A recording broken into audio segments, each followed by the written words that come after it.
Toute écriture est inspirée de Dieu. Elle est utile pour enseigner, pour former, pour corriger et pour instruire dans la justice. 2 Timothée 3, verset 16.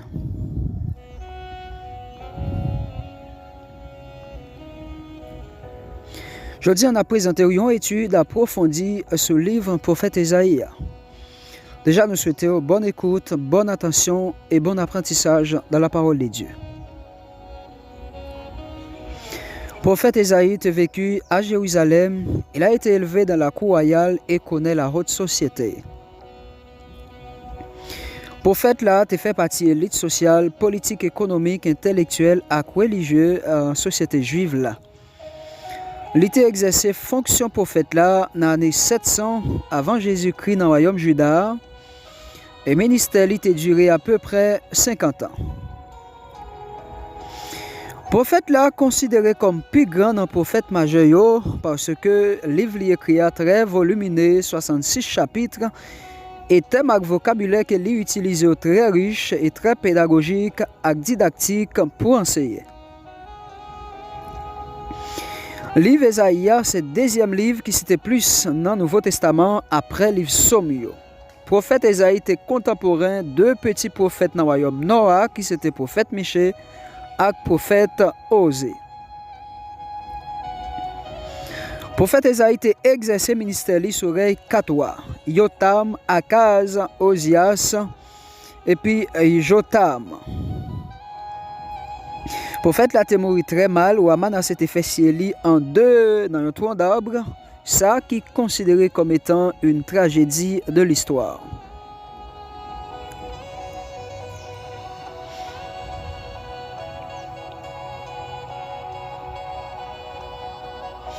Thème qui traité dans le livre prophète Ésaïe, Dieu 3 fois saint, saint, saint, saint.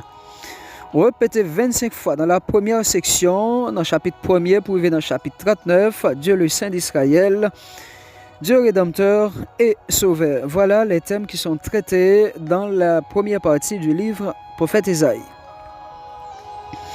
Première partie du livre Ésaïe, dans le chapitre 1er pour arriver dans le chapitre 39, qui est divisé en 3 petites sections qui gagne tout détail, avertissement, prophète Ésaïe Tebaï qui correspondent à jugement mon Dieu contre Israël, à événement clé dans le chapitre 39, là, alors, qui aboutit avec la chute de Jérusalem et avec l'exil peuple Israël là dans le pays Babylone.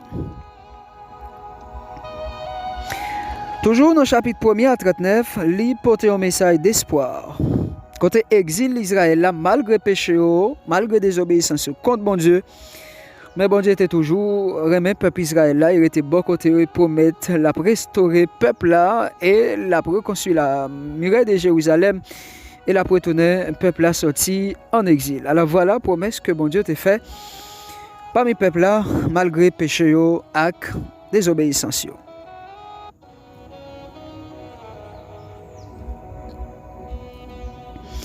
Dans la vidéo aujourd'hui, on a gagné pour nous couvrir les 39 chapitres du chapitre 1er pour arriver dans le chapitre 39 là. C'est bien la première partie ça qui n'a gagné pour nous et bien aujourd'hui et dans le jour qui venir, on a gagné pour nous deuxième partie qui c'est chapitre 40 pour arriver dans le chapitre 66. Première section et bien on a joué dans le chapitre 1er pour arriver dans le chapitre 12. Partie ça, il concerne vision, Ésaïe concernant jugement. Eh bien, que bon Dieu t'a annoncé avec le prophète Ésaïe pour annoncer avec le peuple Israël là concernant le péché, non seulement jugement sur Israël, mais jugement sur la ville de Jérusalem. Le prophète Ésaïe t'a accusé dirigeants israéliens de idolâtres, injustice, rebelles, corrupteurs et violateurs de l'alliance des dieux, à savoir les 10 commandements, la loi inscrite dans la Torah de Moïse.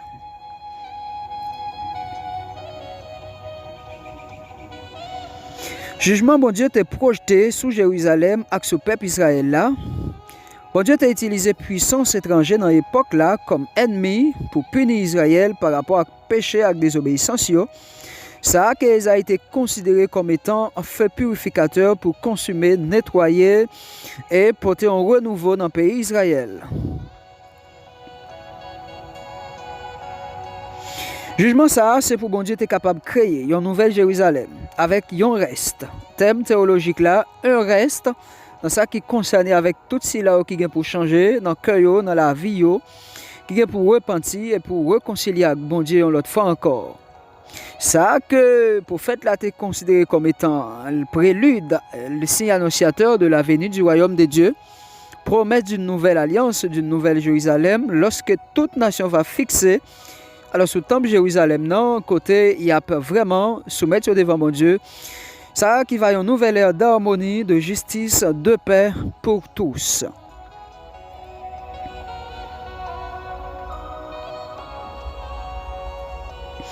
Manifestation de jugement, bon Dieu, sur ancienne Jérusalem, non, qui doit purifier et qui doit bailler naissance avec nouvelle Jérusalem, non.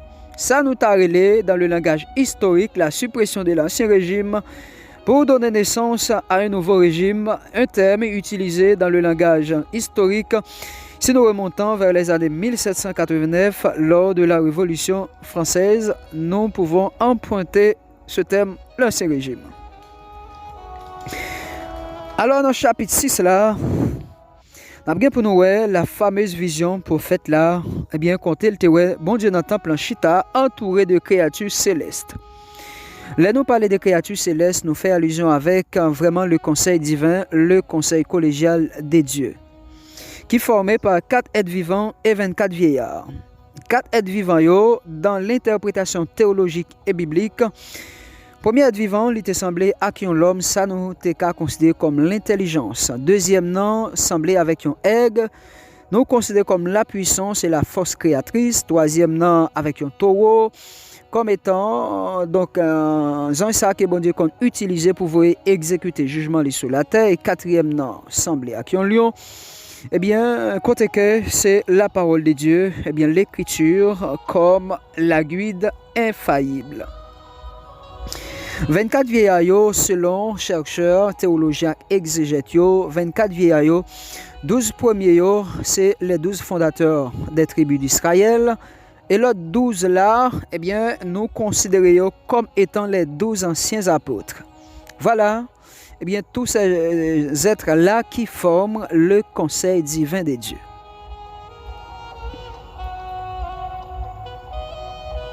Dans la vision prophète Esaïe, il te voit comment bon Dieu saint, saint, saint. Ça qui te fait prophète la réaliser degré impureté li, côté que li pas ta doué même rete dans la présence de bon Dieu. Mais bon Dieu te servi avec feu purificateur ça pour te capable faire un changement radical dans prophète là et pour te confier une tâche qui est très important. Allez annoncer peuple Israël là tout ça a fait qui mal dans la société là et promettre jugement.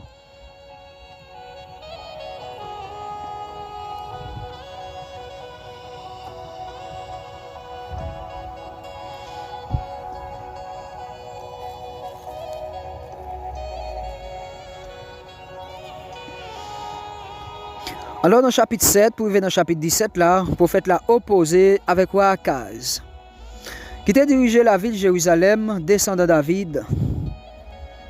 Maintenant, à l'époque où Akaz a dirigé, Israël était un puissant ennemi qui était ce pays, la Syrie. Ce roi Akaz, le pays la Syrie a envahi la ville de Jérusalem, dévasté la ville là et détruit le temple là.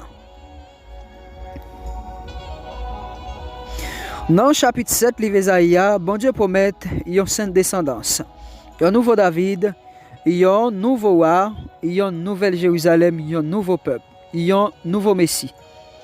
Messie ça, il va aller Emmanuel qui signifie Dieu est avec nous. Royaume Emmanuel là, c'est lui-même qui a venu pour restaurer la ville de Jérusalem, pour changer le peuple là, et pour mettre le pays Israël campé encore, pour retirer le peuple là en bas de domination puissance étrangère, en bas violence ennemi peuple Israël. Dans le chapitre 13 pour arriver au chapitre 27, nous avons jugement bon Dieu sur Israël avec espoir pour l'autre nation. Dans ça qui a un rapport avec l'évangile là qui va arriver joindre Messie yo. Alors l'autre nation yo par rapport avec nouveau Messie qui vient pour capable porter la paix sur la terre. Non seulement pour le peuple juif là, mais pour toute l'autre nation yo tout.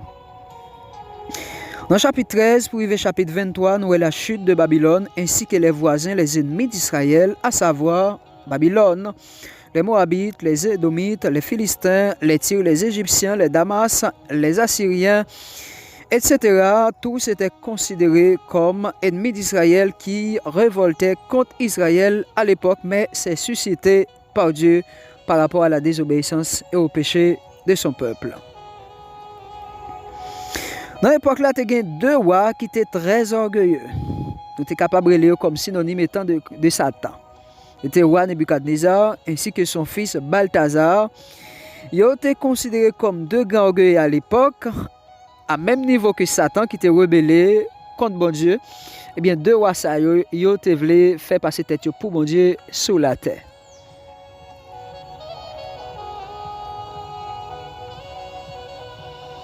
Selon message prophète Isaïe, jugement bon Dieu non seulement sur le peuple Israël là, mais qu'on s'attend sur l'autre nation yoto. Chapitre 24 pour arriver dans chapitre 27 là, nous avons la cité orgueilleuse, l'archétype de l'humanité rebelle contre Dieu.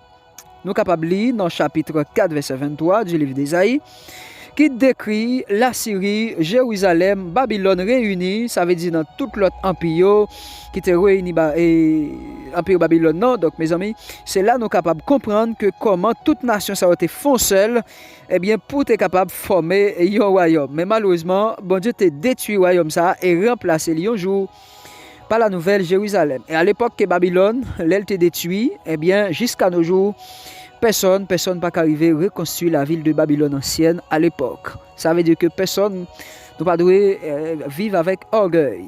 Roi Nebuchadnezzar, bon Dieu, t'a fait le manger Zeb pendant 7 ans. Et après, elle t'a venu humilier les devant, bon Dieu t'a fait le reprendre place là encore. Dans Daniel 2, verset 21, eh bien, c'est à l'Éternel appartiennent la sagesse, la force et la puissance. C'est lui-même qui mette royaux, c'est lui-même qui descend royaux. C'est lui-même qui lève monde qui descend devant lui. Et c'est lui-même tout qui descend monde qui monte tête devant bon Dieu. Dans le chapitre 28 pour arriver au chapitre 39, concernant la grandeur et la décadence, la chute de Jérusalem. Chapitre 28 pour arriver 35, prophète l'a accusé dirigeant israélien qui ont compté plus sous puissance militaire pays l'Égypte au lieu de compter sur bon Dieu. Mais le prophète l'a averti seulement la foi à repentance qui doit échapper en bas colère bon Dieu. Chapitre 36 pour arriver chapitre 38, nous avons la grandeur du roi d'Ézéchias à Jérusalem. L'armée assyrienne à l'époque était débarquée et attaqué la ville de Jérusalem. Non. Ézéchias t'a consulté bon Dieu, aller dans la prière et bon Dieu t'a répondu la prière d'Ézéchias. Roi Sennacherib de la Syrie a envahi la ville de Jérusalem avec un squad soldat pour être capable non seulement capturer le roi d'Ézéchias, mais aussi envahir la ville là et piller la ville de Jérusalem. Mais bon Dieu a fait une intervention dans cette même nuit là, avec une intervention de son être, de son ange, à savoir le troisième être là qui est considéré comme un taureau dans 4 êtres vivants. Eh bien, chaque fois, mon Dieu, pour le voir exécuter un jugement, délivrer un serviteur ou bien porter secours à un serviteur sur la terre, on dit souvent utiliser être vivant ça pour porter délivrance pour non seulement serviteur bon Dieu ou bien pour peuple bon Dieu. Eh bien, dans cette même nuit-là, 185 000 soldats du camp de Sennacherib ont été tués par un ange de Dieu. Victoire pour le roi Ézéchias ainsi que pour la ville de Jérusalem et pour le peuple d'Israël. Mais à côté de la grandeur de l'homme, il y a toujours la chute, il y a toujours la décadence, il y a toujours l'ignorance, il y a toujours le péché, il y a toujours un moment de bassesse, même au sein de l'humanité, dans toutes les fonctions sociales, religieuses, etc. Ouais, Ézéchias te commettre une grande bêtise. Première saleté fait dans Dieu, bon Dieu, il a fait alliance avec mon pays l'Égypte, il a compté sous force puissance militaire pays l'Égypte là. Côté que après, même pays l'Égypte, ça a été compté, c'est même l'Égypte ça qui t'a pris contre le roi Ézéchias, c'est contre le peuple Israël là qui t'a envahi pays Israël, jeté peuple là en exil et mettait pays en désolation. L'autre bêtise que roi a fait encore, il a fait en délégation sorti Babylone, venir rentrer dans le temple là et montrer tout trésor temple là gagné. Et on était même allé avec un pile ustensile avec trésor temple là. Ça que bon Dieu t'est fâché, il t'a jeté ton maladie sur le roi Ézéchias. Mais le roi Ézéchias était conscient de désobéissance liée avec bon Dieu et désobéissance ça il t'a fait. Hein? Il était conscient, eh bien, il était là prier bon Dieu, il t'a demandé bon Dieu pardon et bon Dieu t'a fait grâce côté bon Dieu t'a ajouté 15 l'année sous la vie de Ézéchias.